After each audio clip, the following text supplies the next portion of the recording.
Weh, kau tahu? Apa weh? Momen tahun baru.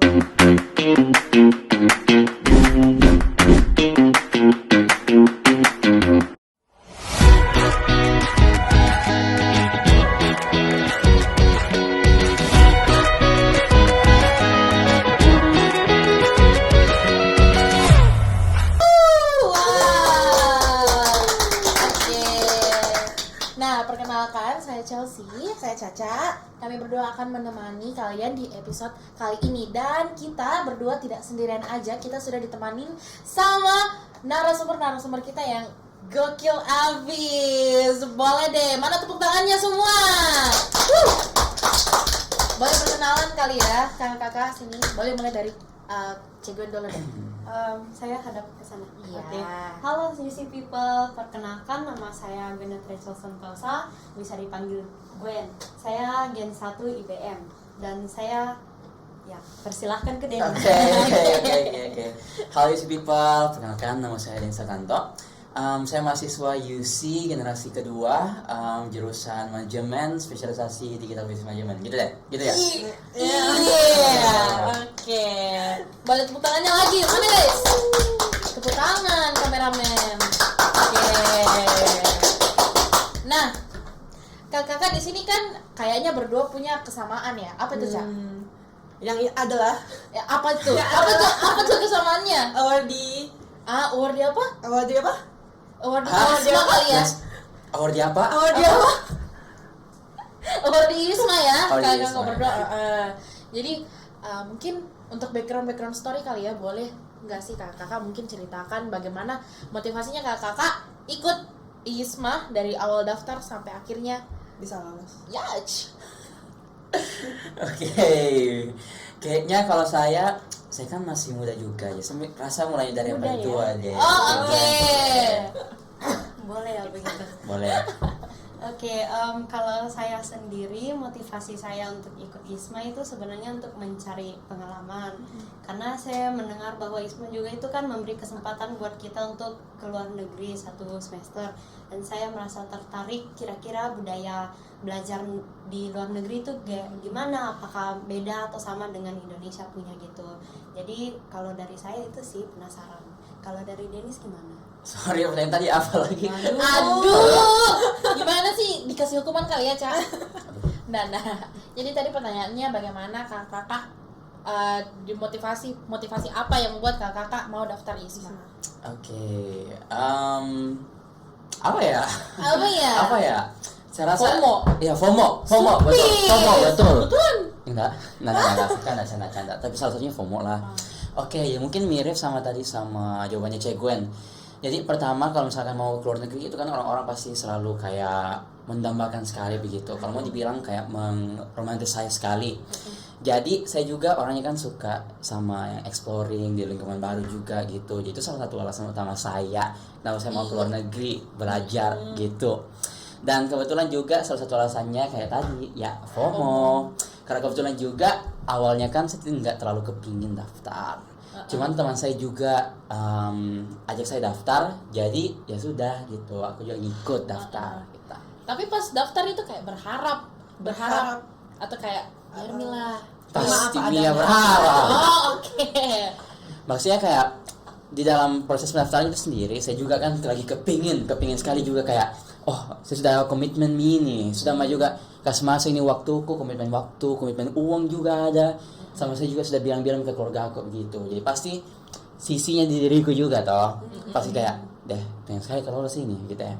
Jadi walaupun awalnya mungkin ada kayak 20% lah FOMO gitu ya toh. Tapi ujungnya terbawa arus tanya juga gitu ya. Jadi all in ya pada akhirnya. Iya. Pada akhirnya terbalaskan dan lolos. Asik.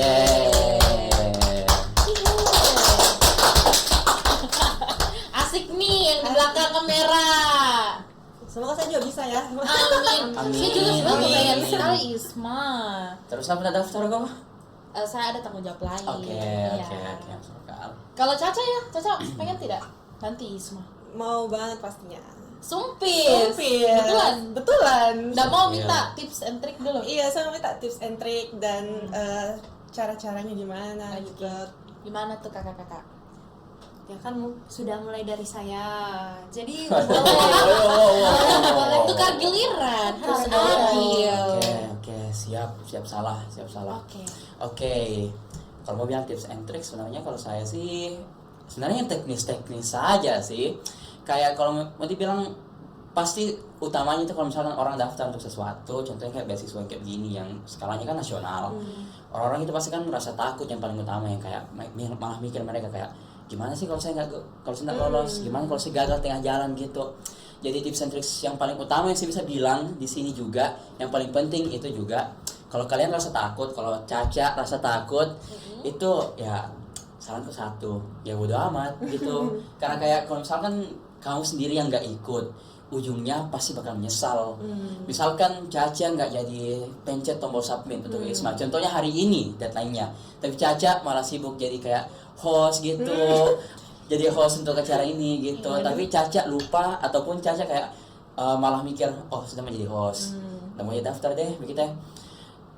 Coba pikir dulu, Caca 1 bulan ke depan, 1 minggu ke depan, 1 tahun ke depan, ataupun besoknya bakalan nyesel nggak gitu. Nah, Cek Gwen. Oke, kalau dari saya sendiri mungkin agak mirip dengan Dennis gitu, tetap harus percaya diri sih, karena kita masing-masing itu punya keunikan sendiri yang bisa kita tawarkan ke ISMA. Jadi kalau kita sudah percaya diri dan kita berhasil tonjolkan apa keunikan kita, saya yakin bukan hanya orang lain di sekitar, tapi juga bisa membuat ISMA sadar akan kita. Kalau mau lebih teknisnya mungkin bisa ikut programnya BAA. Boleh. Yang sharing boleh. ISMA. Oke. Dicatat tuh guys. Catat tanggalnya. Intinya harus teguhkan hati dan tetap percaya diri. Real. Real. Oke. Next. Terus ini kan kita lihat Kak Dennis toh baru-baru sih pulang ke sini. Ya. Nah, ini Kak Dennis kan momennya pulang ke Makassar Ya. itu kayak pas-pas dekat-dekat gitu dengan kayak hari perayaan Natal, hari perayaan Tahun Baru. Kan rasanya tuh kayak gimana nih? Apa dia mau bilang kayak Kak Dennis itu punya momentumnya pas sekali untuk diundang ke podcast ini. Karena fresh sekali baru dari ISMA gitu. Jadi apa, Cak?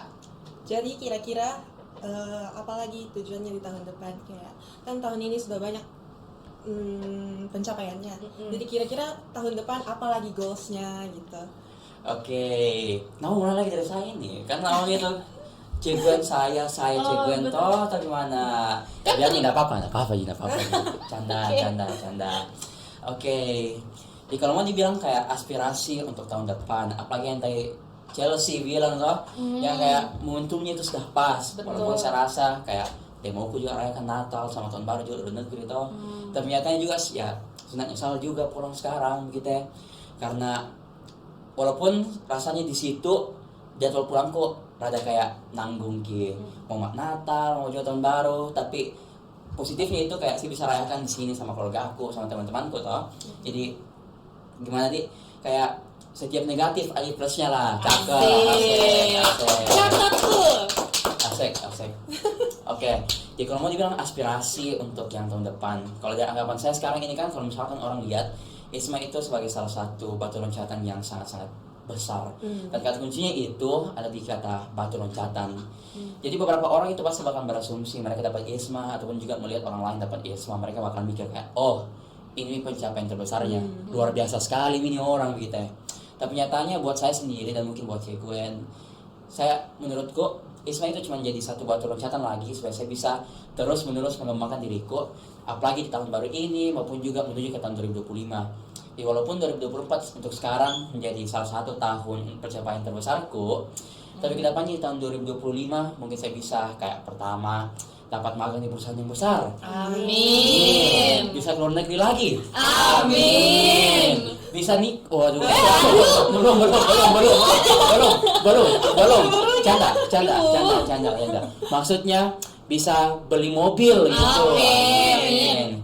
Jadi kayak walaupun sekarang masih belum jelas kayak 2025 sama ngapain sih. Kayak 2024 kan sudah ISMA, 2025 banyak program lagi begitu, mungkin banyak CO kayak ini. intinya banyak lah kesempatan gitu. Kalau saya kan Kalau saya sendiri mungkin agak mirip dengan yang Dennis bilang. bagian nikah. Aduh, Maksudnya yang bagian pengembangan diri. Kalau saya sendiri juga yang setelah pulang dari ISMA, salah satu hal yang saya rasa dari pengembangan diri itu kepercayaan diriku meningkat. Kalau kalian undang saya ini tahun lalu pas saya baru jadi, saya nggak mungkin terima karena saya malu, saya takut. Jadi setelah itu saya jadi semakin percaya diri juga untuk bicara depan umum.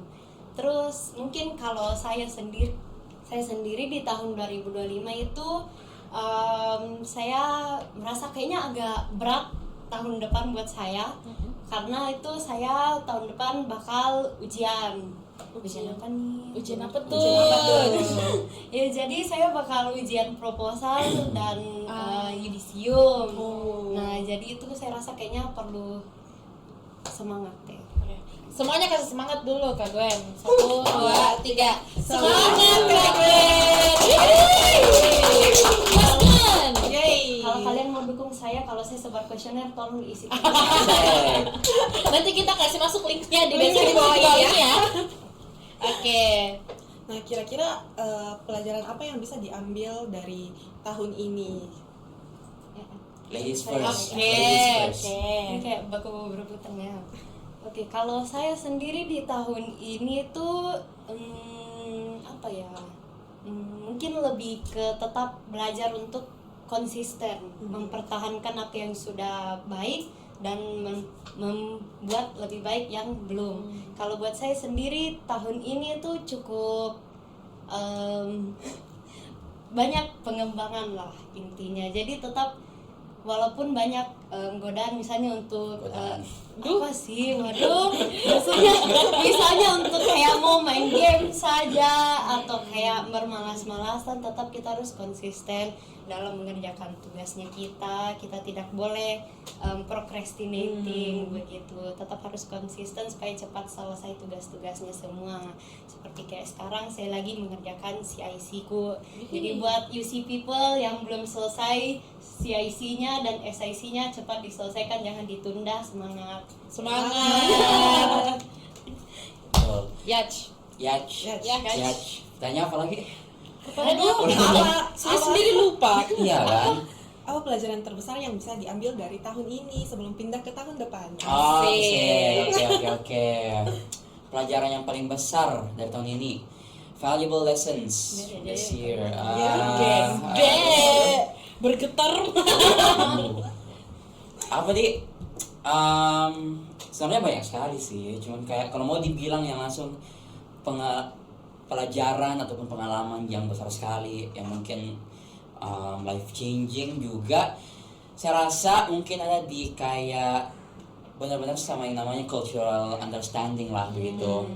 Kan maksudnya begini kan, saya juga habis dari Australia kan, dan saya juga kebetulan berteman sama sekian banyak orang dari bagian-bagian dunia lain, kayak ada dari Rusia, Amerika, dunia lain, itu aduh, kayak dari negara Rusia, planet Amerika, begitu, kayak planet Amerika. Tapi kalau menurutnya dari kayak Chelsea, menurutnya dari Caca, cultural understanding itu apa? Mengerti, culture orang lain. Kalau Dan Chelsea, menghargai culture orang lain. kalau Duh, Chelsea, jawabanku diambil. Aduh, Kok gak bilang appreciating? appreciating bisa juga. Yang unik dulu Chelsea, yang unik dulu. Apa Miri? Yang unik. Cultural understanding. Sama jika begitu sih. Kita Yang penting juga. toleransi toh, mengerti satu sama lain, punya culture lain. Betul. Kalau saya gitu juga kerjanya toh. Tapi nyatanya kalau misalkan orang bilang begitu sekedar juga kayak rasanya cuman sekedar ya cuman bilang, tapi mereka tidak betul-betul mengerti secara mendalam cultural understanding itu apa. Dan salah satu hal pengalaman yang betul-betul ngajar saya tentang apa itu cultural understanding itu pasnya saya sebelum gue pulang juga sempat kak argumen sedikit gitu, sempat kak debat sedikit sama teman-temanku yang di sana, nggak tahu juga. Aduh. Intinya karena Spill. di sini kah? Boleh. Intinya toh beda pengertian lah, beda budaya. Ini Chelsea sibuk sendiri deh, malas bicara.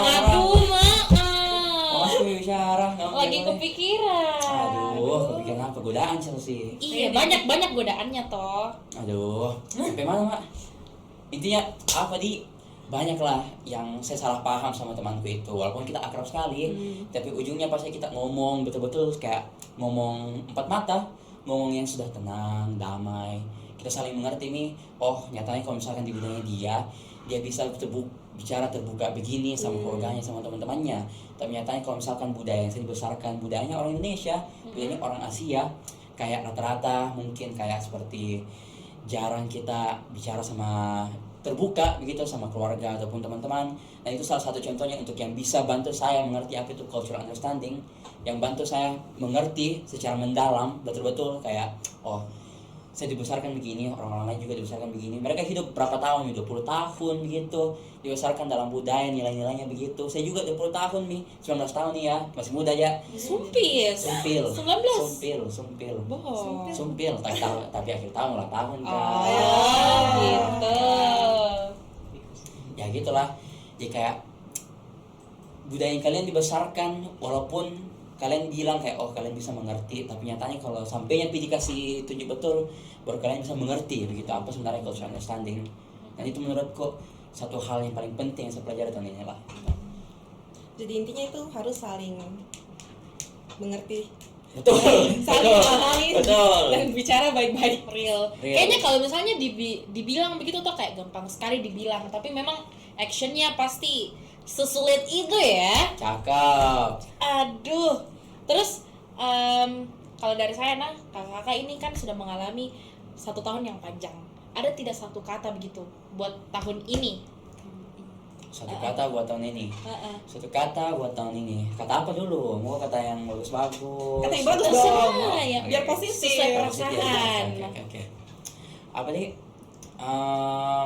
Cikgu juga mau mikir deh. Apa nih? Mungkin dari Caca mau dulu pada Nah. selagi mana kita berpikir Caca dulu. Satu kata buat tahun ini ya, semangat. Semangat. Oke. Karena saya harus tetap semangat dalam menjalankan semuanya. Oke, boleh.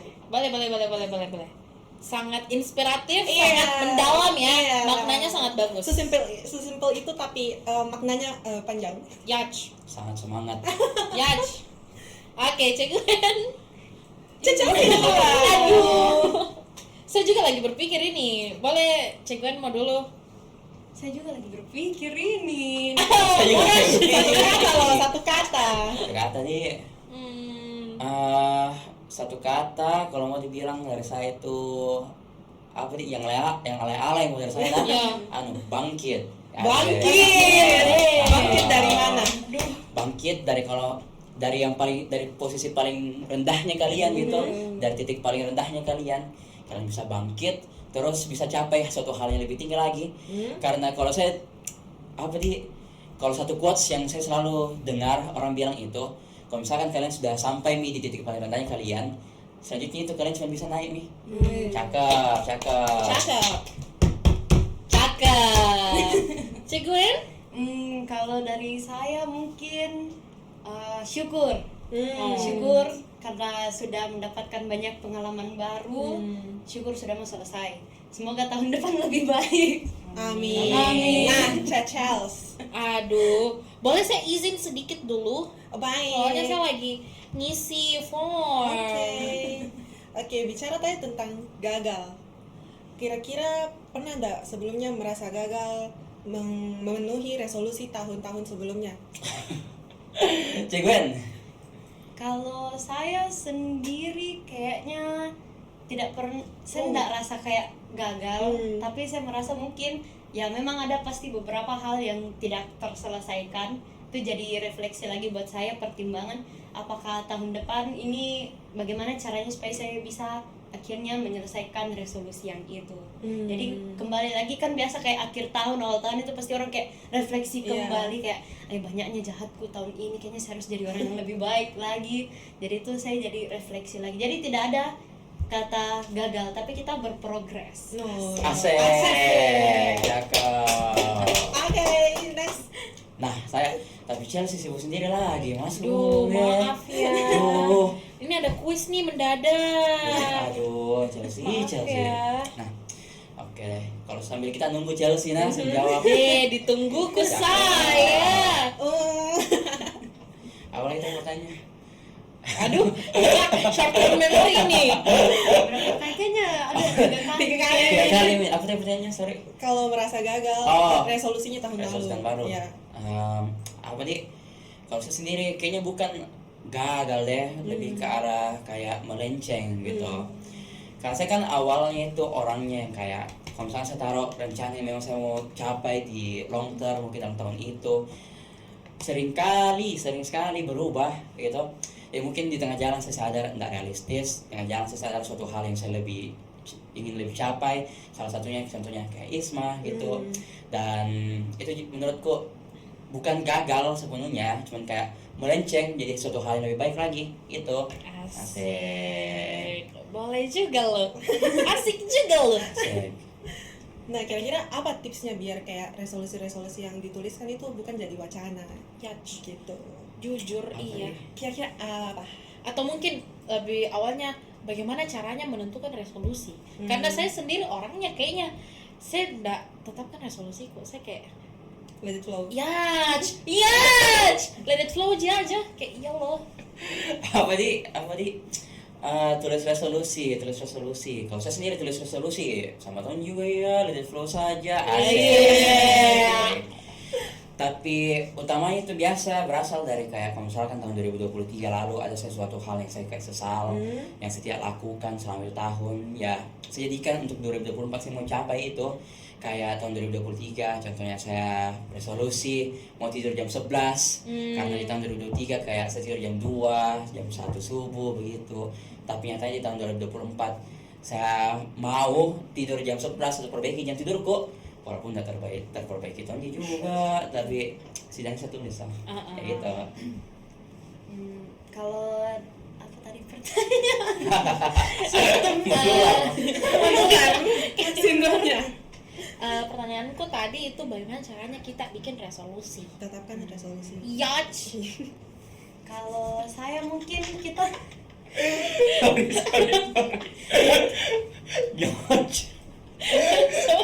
saya juga refleks jawabnya. Oke, cek. mungkin kita tetapkan goal yang besarnya dulu begitu, kayak misalnya kalau saya tahun depan mau lulus, jadi kita habis itu kita buat step-step kecil-kecilnya begitu. Kalau misalnya saya mau lulus, jadi apa yang saya harus bikin step-step kecilnya. Step-step kecilnya ini spoil buat kalian yang calon-calon nanti berapa tahun kedua, catat.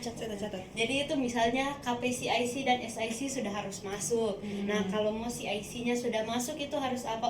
Saya belum publish, artinya kejar lagi dosennya, minta tolong dipublishkan. Atau masalah skripsi, ini mau skripsinya sudah harus selesai bulan berapa, artinya harus saya sering ke dospem untuk minta bimbingan kayak begitu. Jadi goal yang besar itu kita buatkan goal-goal yang lebih kecil lagi supaya kita bisa sedikit demi sedikit kita progres menuju tercapainya goal tersebut. Step by step artinya Sangat memotivasi ya. Ya. Ngopas. Saya jadi teringat dari yang Cek Gwen bilang kayak step by step begitu. Kebetulan kemarin saya juga sempat kayak nonton video begitu toh. Dia bilang itu memang kalau orang progresnya jangan fokus ke hal yang paling besarnya dulu.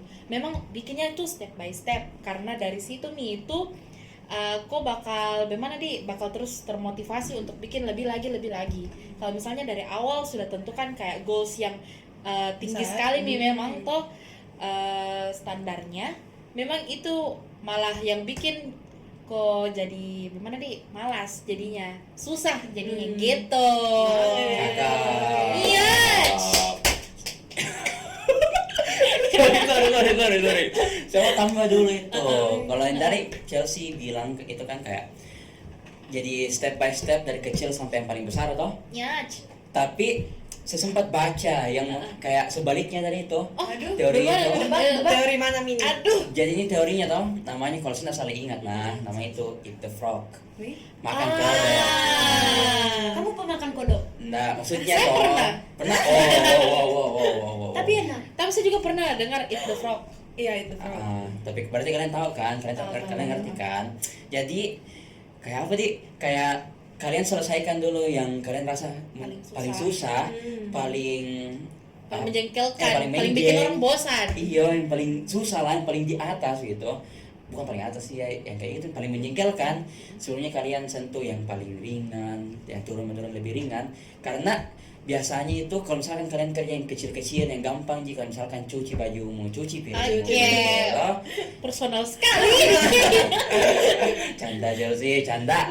Jadi kayak biasanya kayak kalau cuci piring, makan begitu, kalian kan jadinya prokrastinasi. Ada kesempatan kalian prokrastinasi. Jadinya kayak kalian bakalan tunda terus. Jadi yang kecil, yang step by step begitu, nggak bilang kayak jelek atau gimana, tergantung orang lah. Atau cuman rata-ratanya dari teorinya itu kayak jadinya kalian tunda terus, jadinya tidak terselesaikan resolusi itu gitu. Real sih, tapi memang kayaknya belakangan ini saya sendiri procrastinating kok besar sekali. Saya lagi struggle itu di bagian sana. Bagaimana caranya? Curhatnya deh Chelsea. Aduh. Tapi pasti semuanya orang bisa relate toh. Ya toh, Iya betul. Betul toh. Bukan cuma saya. Iya, bukan cuma kau, saya juga. Asik. Gitu. Ya pertanyaan lagi tadi. Procrastinating. Bisa dibikin Procrastinating. counter ini kayaknya Denis berarti. Ceguen. Saya satu. Next Ceguen 2 nanti. Nah, apa nih kalau procrastinating? Kalau prokrastinasi apa nih kalau solusinya? Sebenarnya saya juga masih masih struggle juga sama prokrastinasi. Karena maksudnya kan kayak kalau mau dibilang proses step by step ada plus minusnya. Kalau mau ambil juga yang teori Eat the Frog ada kan juga plus minusnya. Tapi yang paling utamanya itu saya selalu kayak pertama coba dulu atur kayak healthy lifestyle yang pacu. Saya buat masuk dulu ke mindsetnya yang positif dulu, yang produktif. Karena kalau misalkan saya di mindset yang kayak negatif nih, capek mak, lapar mak, kayak capek kak begitu toh, kayak otomatis tidak bakalan produktif kak, otomatis tidak bakalan bisa kerjakan maksimal apa yang saya mau selesaikan. Dan kalau misalkan saya tidak selesaikan dengan maksimal atau cuma setengah hati, itu juga kayak menurunkan semangatku untuk mau kerja. Jadinya juga saya ya prokrastinasi. Jadi pertama itu masuk dulu ke mindset yang sehat, mungkin kayak bangun lebih pagi, makan lebih sehat, olahraga gitu. Semua tergantung mindset. Mindset. Real. Gokil abis. Kalau dari Ceguen ada nggak tipsnya? Kalau saya orangnya itu mau nggak mau paksa diri. Jadi saya betul-betul saya kadang kayak merasa kayak kalau saya tidak selesai ini semakin tertumpuk, semakin banyak lagi tugasku, semakin banyak, semakin saya tidak selesai.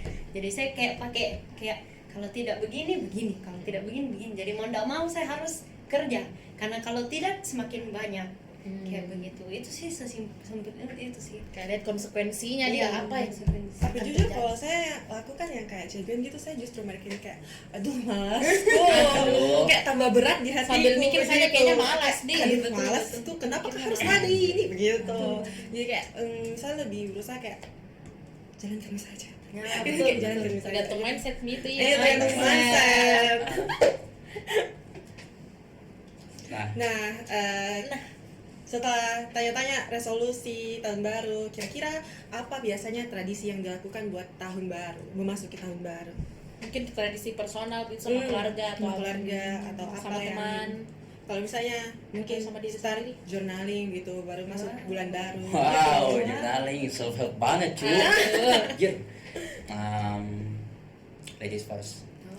Padahal saya kira kok bakal mulai. Kalau saya sendiri, kalau tradisiku tuh lebih banyak sama keluarga karena saya juga sama keluarga di Makassar. Jadi kalau saya sendiri itu biasa menghabiskan kalau malam tanggal 31-nya itu biasa sama keluarga besar. Terus pas sudah mau dekat tanggal 1-nya itu pasti kumpul sama keluarga kecil, terus dikasih nyala lampu semua. Mungkin ada beberapa ya kau enggak begitu. Nah, iya. Jadi kalau di keluarga aku itu dikasih nyala lampu semua, seolah-olah kayak menyambut tahun baru supaya masa depannya kita di tempat cerah. Ada filosofinya memang itu. Bisa dicoba guys, cerah. Terus dipotong rambut supaya buang sial. Ya, Begitu kan? iya. Saya tidak pernah Sempurna ya. Terus kayaknya nggak boleh sapu. Imlek kayaknya itu dia. Nggak boleh nyapu biasa tuh karena kayak menyapu rezeki. Oh iya, biasa begitu. Tercampur sorry guys. Aduh. Kalau saya apa di? Kalau budaya tahun baru, tradisi gitu, apa di? Saya rasa palingan sih, saya juga sama keluarga kan saya juga selalu sama keluarga. Paling kalau misalkan jalan sama teman juga itu kayak ya kapan di kayak mungkin 5 hari atau seminggu setidaknya tahun baru, karena biasanya entah kayak habis jalan-jalan mungkin keluar kota, keluar negeri, atau habis memang spending time sama keluarga jauh gitu. Tapi biasanya kayak mungkin kalau sama keluarga saya sembahyang di rumah gitu, terus makan-makan pasti. Terus nanya itu kalau misalkan pribadi ini rada sentimental juga iya, lebih ke kayak saya coba tulis juga apa-apa yang sudah capai, apa-apa yang saya grateful di tahun ini gitu. Dan saya juga kayak coba kirim ke orang lain, kayak mungkin kirim pesan atau gimana kalau misalkan saya appreciate mereka gitu. Cakep ya toh. Ini hostnya kenapa diam-diam deh? Itu sangat tunggu selesai bicara. Tahu kan tidak enak kalau mau motong. Artinya kok bilangin Kak Dennis banyak bicaranya. Kan begitu kan tidak enak kalau mau motong begitu kan tidak sopan. Oke. Saya mengerti. Kan? Tapi kalau saya buat suratnya itu buat diriku sendiri. Kayak misalnya terima kasih Gwen yang sudah tahun ini berusaha keras. Kita appreciate diri juga, bukan cuman orang lain, tapi kita juga ingat bahwa kita sudah melalui 1 tahun sudah berlalu, apa harapannya kita buat tahun depan. Kasih little self message buat Gwen yang di 2025 tetap semangat. Kayak begitu. Bisa memotivasi juga itu. Akhir tahun depannya Sangat dibuka. nice. Saya coba begitu deh nanti. Boleh coba. Iya. Nah, kira-kira kalau diminta apa saran untuk UC people tentang memulai tahun baru, apa yang kira-kira mau disampaikan? One simple quote. Satu quote simple deh gitu terus deh. Apa di quote simple itu dari saya sendiri yang saya pelajari tahun ini juga, yang paling penting itu always appreciate the people surrounding you. Karena pertama mereka selalu ada di sana juga, dan kedua kayak kalian tak bakalan tahu kapan terakhir kali kalian bakal ketemu orang itu gitu. Sudah? Udah. Kalau saya sendiri tetap kayak lebih tetap gimana ya? Apa ya? Tetap kita harus tetap percaya diri, because we are stronger. Nggak mau kalah sama Dennis. We are stronger than we think. Jadi kita tuh lebih kuat daripada segala tantangan-tantangan yang ada di hadapan kita. Jadi tetap percaya diri, tetap jalani, karena pasti bisa selesai. Asik. Intinya harus percaya diri dan menghargai orang-orang di sekitarnya. Sorry refleks. Oke, terus mungkin ada sepatah dua kata juga mungkin dari hostnya Kak Caca. Semoga bisa tetap fokus dengan apa yang dikerjakan, tidak melarikan diri, dan tetap jalani saja apa yang lagi terjadi. Asik. Malu-malu aja. Oke, kalau begitu kayaknya Kalau gitu apa? sabar dong. Kita ini lagi gimmick-gimmicknya. Gimana sih? Ulang Caca. Kalau begitu, akhirnya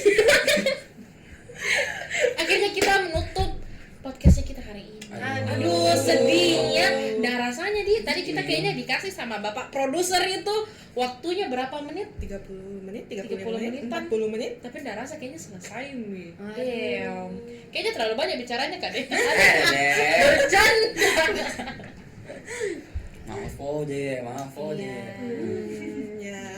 Kalau begitu kita mengucapkan terima kasih banyak kepada kakak-kakak di sini yang sudah mau datang dan narasumbernya kita bahas-bahas tentang New Year Resolution dan motivasinya selama ini.